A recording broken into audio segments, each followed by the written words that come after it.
आरक्षणाच्या मुद्द्यावरून आता धनगर समाज पुन्हा एकदा आक्रमक झाल्याचं पाहायला मिळतंय।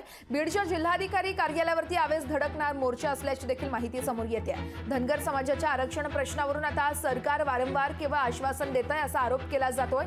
यामुळे धनगर समाजामध्ये तीव्र संताप व्यक्त केला जात असल्याचं पाहायला मिळतंय। तर धनगर समाज सध्या आक्रमक झाल्याचं पाहायला मिळतंय। आरक्षणाच्या मुद्द्यावरून धनगर समाज पुन्हा एकदा आक्रमक झालाय।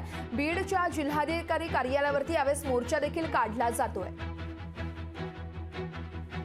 धनगर समाजाचा प्रश्न हा गेल्या अनेक वर्षापासून भिजत घोंगडा आहे आणि धनगर समाज बांधवाच्या वतीने अनेकदा तीव्र आंदोलन केले गेले आहेत आणि म्हणून आज धनगर समाज बांधवाच्या वतीने आज पिवळं वादळ जे निर्माण होणार आहे, हे पिवळं वादळ नक्कीच मुंबईच्या दिशेने या मुख्यमंत्री एकनाथजी शिंदे, उपमुख्यमंत्री अजित पवार, या राज्याचे दुसरे उपमुख्यमंत्री देवेंद्र फडणवीस यांच्या घरासमोर आम्ही सगळेजण आंदोलन करणार आहोत आणि याचे जबाबदार जर आम्हाला आरक्षण मिळालं नाही तर निश्चितपणे यापेक्षाही तीव्र आंदोलन त्यांच्या घरासमोर आम्ही धनगर समाज बांधवाच्या वतीने करणार आहोत।